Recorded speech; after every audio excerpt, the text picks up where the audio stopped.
আসসালামু আলাইকুম। SSC 26 batch. আশা করি তোমরা সকলে ভালো আছো। আল্লাহর রহমতে আলহামদুলিল্লাহ আমিও অনেক ভালো আছি।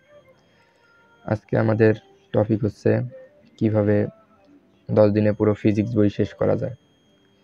এখানে তোমরা দেখতে পাচ্ছ আমাদের ফিজিক্সের চ্যাপ্টার আছে মোট 14টা, কিন্তু আমাদের পরীক্ষার জন্য মোট 14টা চ্যাপ্টার পড়তে হয় না। তবুও যদি আমরা রিভিশনের হিসেবে ধরি, আমরা এখানে ফার্স্ট চ্যাপ্টার এবং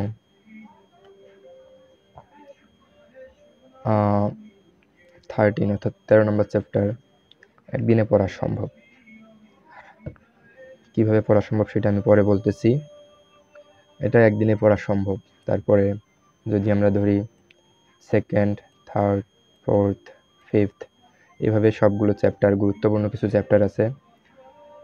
যেমন আমাদের এখানে পরীক্ষার জন্য কিছু গুরুত্বপূর্ণ চ্যাপ্টার হচ্ছে দ্বিতীয় অধ্যায়, তৃতীয় অধ্যায়, চতুর্থ অধ্যায়, পঞ্চম অধ্যায়, ষষ্ঠ, সপ্তম, দশম, একাদশ। মানে এখান থেকে প্রশ্ন মাস্ট বি আসবেই। চলো দেখে নেই কিভাবে 10 দিনে একটা ফিজিক্স ফুল বই শেষ করা যায়। আমি যেভাবে আমার পরীক্ষার আগে অল্প দিনের মধ্যে ফিজিক্স শেষ করেছিলাম।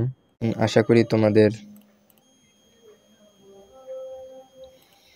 বেসিকটা কমপ্লিট আছে সবার, কারণ এই সময় বেসিক পড়ার কখনো সময় হয় না। তো আমরা প্রথমে ইউটিউবে যাব। এখানে ওয়ান শট ক্লাস করতে হবে। আমি ওয়ান শট ক্লাস করেছিলাম। ইউটিউবে আসার পর সার্চ বারে গিয়ে সার্চে লিখব SSC physics one shot Yasin ভাইয়া বা ইয়াসিন হোসাইন, এটা লিখলেও হবে। তো তার প্রথমে একটা প্লেলিস্ট আছে, এই প্লেলিস্টটা আসবে। এখানে ক্লিক করে এখানে সবগুলো অধ্যায়ের ক্লাস সাজানো আছে। যদি আমরা এখান থেকে দ্বিতীয় অধ্যায় গতি অধ্যায়টা দেখি, গতি অধ্যায়ের ক্লাসটা আছে 2 ঘন্টা 31 মিনিট। 2 ঘন্টা 31 মিনিটে গতি অধ্যায়ের ক্লাসের বেসিক, সিকিউ, এমসিকিউ সব কভার করা সম্ভব। তো দেখি চলুন ক্লাসগুলো কেমন।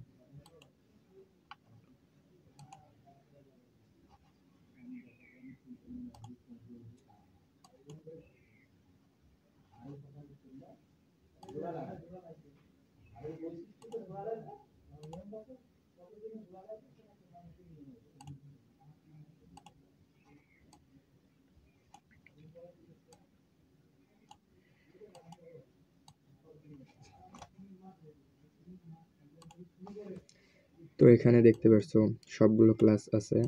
এখান থেকে তোমরা নিয়মিত ক্লাস করবা। মানে কিভাবে ক্লাস করবা সেটা বলতেছি। দৈনিক সকালে অথবা সকাল 10টা থেকে ক্লাস শুরু করবা। দৈনিক একটা ক্লাস ফুল করবা। ক্লাস করার পর অন্য কোনো ক্লাস না করে ওই ক্লাসের উপর ওই অধ্যায়টার তোমার টেস্ট পেপার আছে আশা করি, সেই টেস্ট পেপার সলভ করবা নিজে নিজে। বইটা ভালোভাবে পড়বা এবং টেস্ট পেপার সব এমসিকিউ সিকিউ সলভ করলে দেখবা যে ওই চ্যাপ্টারের তোমার ফুল বেসিক থেকে পুরো হয়ে গেছো। সেখান থেকে যে কোনো প্রশ্ন আসলে তুমি করতে পারবা। তো এই সময়ে 10-12 দিনে ফিজিক্স বই শেষ করা এভাবে সম্ভব। তো আশা করি তোমাদের ভিডিওটা উপকারে আসবে। আর বাকি বইগুলোর এভাবে ওয়ান শট করার কার ভালো হয় বা আমি কার ক্লাস করেছি সেটা জানতে চাইলে ভিডিওতে সাবস্ক্রাইব করে কমেন্টে লিখে যাও। পরবর্তী ভিডিওতে হয়তোবা রসায়ন অথবা জীববিজ্ঞান সম্পর্কে ওয়ান শট ভিডিও নিয়ে আসবো। ওকে, আসসালামু আলাইকুম।